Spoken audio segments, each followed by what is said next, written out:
Fala galera, tudo bom com vocês? Vamos continuar aí estudando responsabilidade civil e vamos agora estudar aquilo que eu chamei de primeiro pressuposto da responsabilidade civil, que é a análise da figura do agente. Então vamos lá.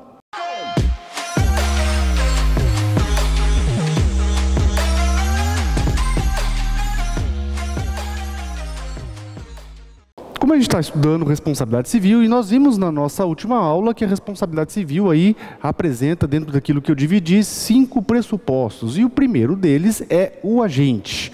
Aqui, pessoal, nós vamos estudar quem é esse agente, ou quem pode ser esse agente aqui, pessoal. O agente, em um primeiro momento, é aquele que causou o dano. Mas não é apenas isso, pessoal. Ou é aqui ou, né, é obrigado a repará-lo. Então, na verdade, pessoal, quando nós falamos da figura do agente aqui, nós analisamos num primeiro momento a pessoa que causou o dano e que é obrigada a reparar. Mas só que em algumas situações, pessoal, como a gente já falou um pouquinho, nem sempre aquele que indeniza foi aquele que praticou o dano. Então, por isso que a gente acrescentou esse detalhe. O agente, na verdade, é aquele que causa o dano ou, por algum motivo, é responsabilizado, é obrigado a repará-lo. Então, pessoal, nós podemos dizer aqui que nesse conceito vai ingressa também aqueles que respondem por atos de terceiros e aqueles que respondem por fato do animal ou do objeto. Certo? Então, pessoal, nós vamos ter essa situação e isso vai gerar para nós 3 espécies de agente. 3 espécies que eu gosto de destacar de agente. Primeiro, pessoal, aquele que vai responder pelo ato próprio.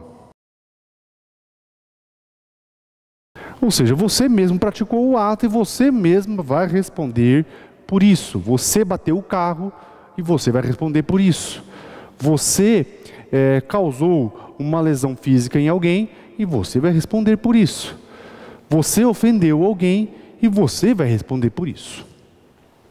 Isso aqui, pessoal, é o básico do agente. A pessoa que causa o dano responde. Mas, pessoal, em algumas situações, pessoal, nós vamos ter aquele que responde por ato de terceiro. São situações, pessoal, onde a lei estabelece que você não praticou o dano, você não praticou a conduta danosa, mas você vai ser obrigado a reparar. Exemplo, pessoal, artigo 932 tem 4 situações onde nós vamos ter uma pessoa respondendo por ato de terceiro. Vamos lá para o artigo 932, só para vocês visualizarem. São também responsáveis pela reparação civil. Primeiro, inciso 1, os pais pelos filhos menores que estiverem sob sua autoridade e sua companhia. Depois a gente vai destrinchar um pouquinho esse artigo aqui, tá, pessoal? Aqui eu só vou fazer o exemplificação. Então veja, pessoal, que aqui os pais estão respondendo por atos do filho. Tutor e curador pelos seus pupilos e curatelados. Veja, o tutor respondendo por atos lesivos dos seus pupilos e curatelados. 3. O empregador ou comitente por seus empregados serviçais e prepostos no exercício do trabalho que lhes competir ou em razão dele. Por causa disso, pessoal, que se um empregado seu causa dano a um cliente da sua empresa, da sua atividade, você como empregador é obrigado a reparar. Vejam que não foi você, empregador, que causou o dano, foi o seu empregado, mas ainda assim você é obrigado a reparar.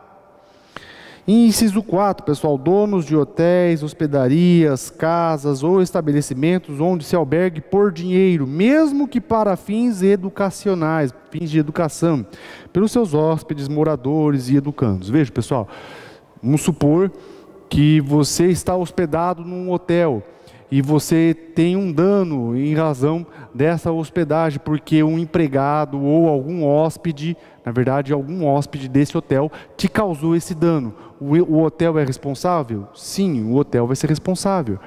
Se o seu filho sofre um dano numa escola, isso eu estou falando apenas em linhas gerais, tem mais uma série de detalhes que devem ser observados. Mas vamos supor que genericamente o seu filho sofreu um dano por causa de um coleguinha lá que machucou o seu filho lá dentro das dependências da escola.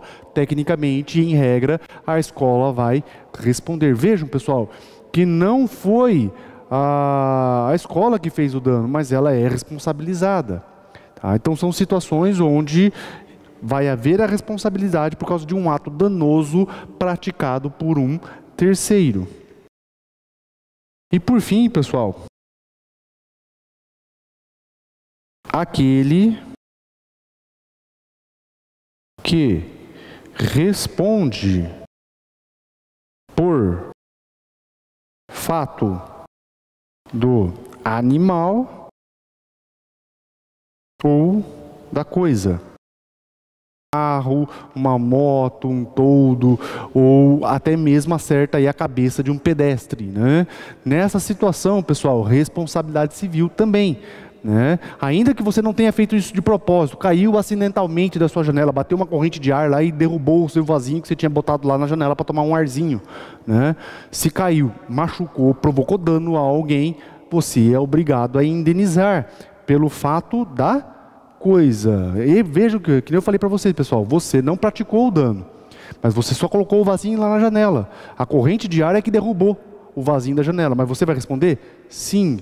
Inclusive, pessoal, a gente vai estudar isso um pouquinho mais para frente, mas é interessante que, se não conseguir se provar de qual apartamento caiu aquele vaso, aquele objeto, toda a fachada do prédio, todo o lado da onde pode ter caído aquele vaso, vai responder pela indenização. E se, em última análise, isso não for possível, quem vai responder é o condomínio, né?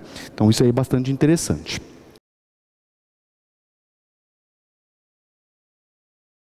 Para a gente finalizar esse primeiro pressuposto, pessoal, é importante a gente destacar o seguinte.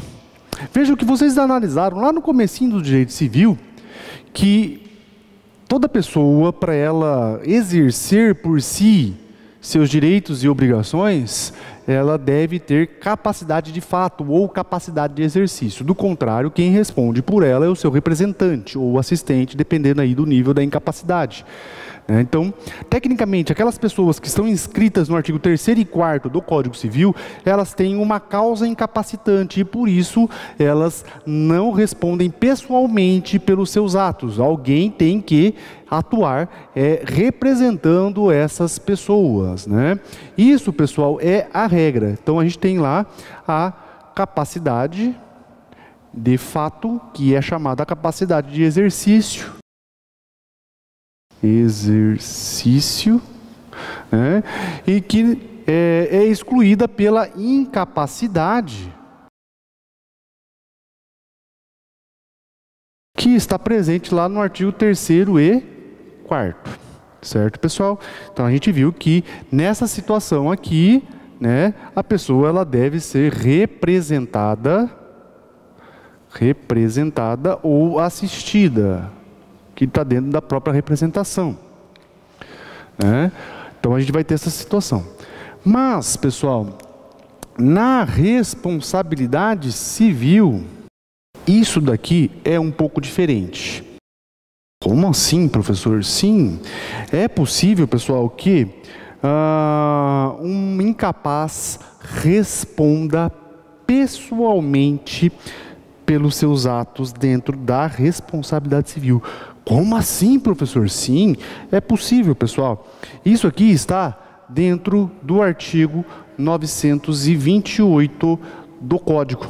E esse artigo aqui, pessoal, vai trazer para nós uma coisa que nós chamamos de responsabilidade subsidiária / mitigada do incapaz. Que significa dizer o seguinte, pessoal: o incapaz responde pessoalmente, pessoal e diretamente pelo ato lesivo. O incapaz responde pessoalmente e diretamente pelo ato lesivo. Quando que isso vai acontecer, pessoal? Olhem lá. O incapaz responde pelos prejuízos que causar se as pessoas por ele responsáveis não tiverem obrigação de fazê-lo ou não dispuserem de meios suficientes. Então aqui, pessoal, nós podemos destacar que isso aqui vai acontecer em duas situações. Quando o responsável, o seu representante, não for obrigado a responder. E eu vou confessar para vocês, pessoal, que eu acho muito difícil essa situação acontecer. É praticamente impossível, mas a segunda situação é interessante, pessoal. Quando o responsável não tiver recursos financeiros. Isso pode acontecer, pessoal, pode acontecer do responsável pelo incapaz não ter recursos financeiros e o incapaz ter, seja porque ele recebeu uma herança do avô, por exemplo, ou do pai. A mãe está viva, mas o pai morreu, ele recebeu a herança. Seja porque ele já exerce uma atividade lucrativa, né? A gente sabe que hoje, pessoal, muitos adolescentes desenvolvem games, desenvolvem aplicativos, são youtubers, né? Ganham dinheiro pelas redes sociais. Nós temos também adolescentes, crianças e adolescentes que ganham dinheiro cantando, né? São cantores, artistas. Então veja, pessoal, que essas pessoas, esses incapazes, eles têm um patrimônio. E muitas vezes, pessoal, o pai desse incapaz, a mãe desse incapaz não tem esse patrimônio para indenizar. E se esse incapaz então provoca um dano e os responsáveis não têm condições financeiras para indenizar, quem vai responder é o incapaz. Quem vai responder é o incapaz. Logicamente, pessoal, que a indenização nessa situação aqui, ela recebe uma limitação da lei. A indenização é limitada, por isso mitigada aqui, ó. Como é que é, pessoal? Está lá no parágrafo único do artigo 928. A indenização prevista nesse artigo, que deverá ser equitativa, não terá lugar se privar do necessário o incapaz ou as pessoas que dele dependem. Então a gente pode destacar aqui, pessoal, duas coisas. Primeiro, a indenização deve ser fixada de forma equitativa. Deve ser então fixada de forma equitativa. E segundo, pessoal, não pode privar o incapaz e seus dependentes do necessário para subsistência. Tá, pessoal? Ok. Então, isso aqui é extremamente importante, pessoal. Inclusive, essa situação foi muito bem definida, pessoal, pelo recurso especial lá no STJ. Vamos colocar, onde que eu posso colocar aqui? Ó, vamos colocar aqui, ó. Pelo RESP 14.36.401. 14.36.401. De relatoria do ministro Luiz Felipe Salomão. E a ementa, pessoal, o inteiro teor dessa decisão ela é bastante importante, mas a ementa, pessoal, ela é bem clara no seguinte sentido, olhem lá. a responsabilidade civil do incapaz pela reparação dos danos é subsidiária e mitigada, artigo 928. É subsidiária porque apenas ocorrerá quando seus genitores não tiverem meios para ressarcir a vítima. É condicional e mitigada porque não poderá ultrapassar o limite humanitário do patrimônio mínimo do infante. E deve ser equitativa, tendo em vista que a indenização deverá ser equânime, sem a privação do mínimo necessário para a sobrevivência digna do incapaz. Então veja, pessoal, que essa decisão do STJ, então RESP 14.36.401 do STJ, tá? Relatoria do ministro Luiz Felipe Salomão, é extremamente importante para se explicar essa situação do artigo 928. Certo, pessoal? Então é isso. Espero que vocês tenham gostado desse vídeo. Se você gostou, deixa aí o seu like, compartilhe com seus amigos, comente aí. Se ficou alguma dúvida, algum comentário, pode mandar aí também nos comentários aí que a gente vai responder para você, ok? Não deixe de seguir o nosso canal no Instagram, @souprofgiba, que está aí aparecendo embaixo. Quase falei errado aqui, enroscou a língua. Mas é isso, pessoal. Espero que vocês gostem e não deixe de acompanhar nossos próximos vídeos e até a próxima aula. Tchau, tchau.